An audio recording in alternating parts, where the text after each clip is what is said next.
Then came the war with the northern men, where Vivec did guide the Hortator into swift and tricky union with the Dwemer, the greatest demon chieftains of the frigid west, where these listed below 5 in unholy number. Hoaga, the mouth of mud, who appeared as a great bearded king, had the powers of marshalling and breathing the earth. On the battlefields, this demon would often be seen on the sidelines, eating the soil voraciously.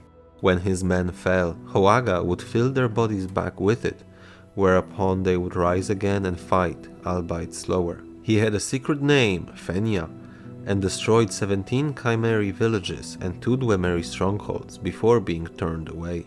Kemwa, the running hunger, who appeared as a mounted soldier with full helm, had the powers of heart-roaring and of sky-sickening. He ate the Chimeri hero, Dres Kizumete, sending the spirit back to the Hortator as an assassin. Sometimes called the first blighter, Kemwa could give clouds stomach aches and turn the rain of Veloth into bile. He destroyed 6 Chimeri villages before he was slain by Vivec and the Hortator. Bag, the two-tongued, who appeared as a great bearded king, had the powers of surety and form change. His raiders were small in number, but ran amok in the west hinterlands, killing many Velothi trappers and scouts.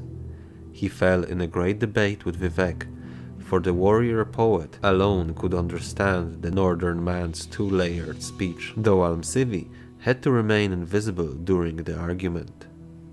Barfok, maid of plains who appeared as a winged human with lichen-crusted spear, had the powers of event denouement. Battles fought against her would always end in victory for Barfok, because she could shape outcomes by singing. 4 Chimeri villages and 2 more Dwemeri strongholds were destroyed by her decision enforcement.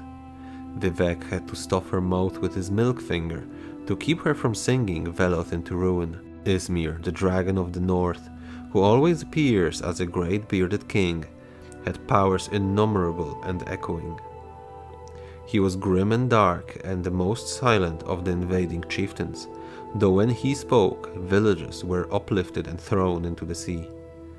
The Hortator fought him unarmed, grabbing the dragon's roars by hand until Ismir's power throat bled.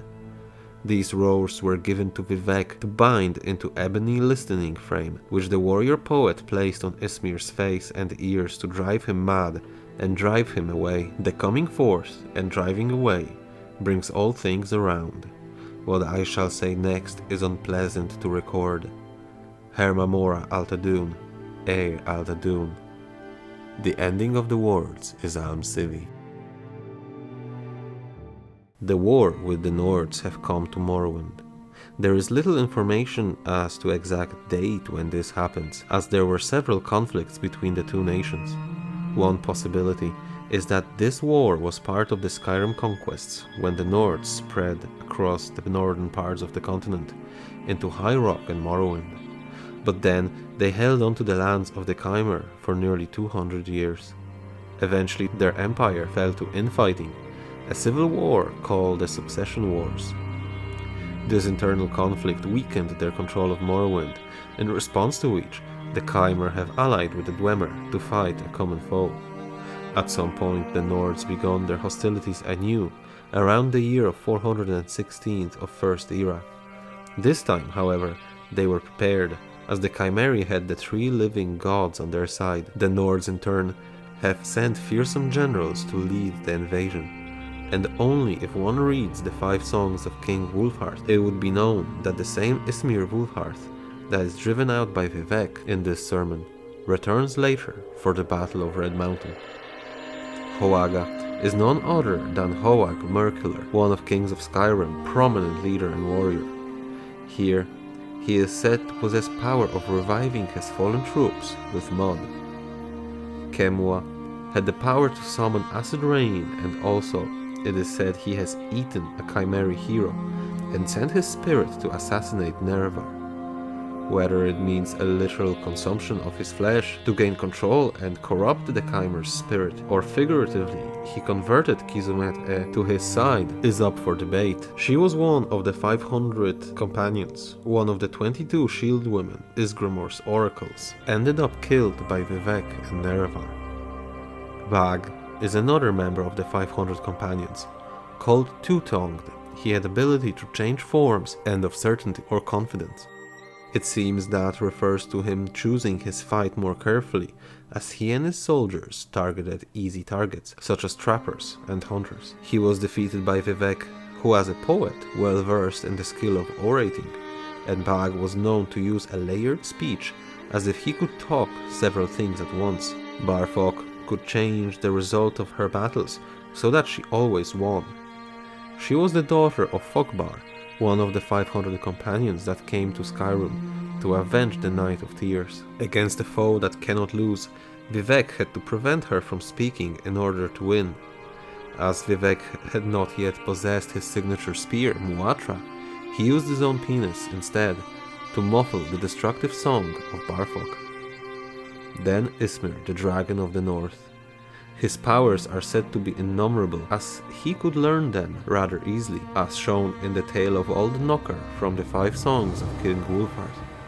Against such powerful enemy, mundane weapons were useless, so instead Nerevar grabbed him by the throat and struggled with him. Ismir's power could not pass freely through his throat, and in a fight it began to bleed, so Vivec gathered any of the powers that escaped and molded them into a helmet which him and Nerevar forced onto Ismir's head. His powers would then rebound from this helmet back at him. This way, Ismir was driven mad and out of Morrowind.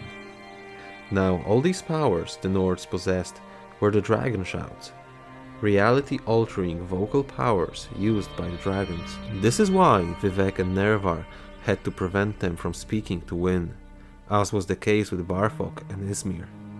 Bag is said to have perished in a debate with Vivec. A fight between dragons is pretty much a debate where they try to impose their view of the world onto their opponent.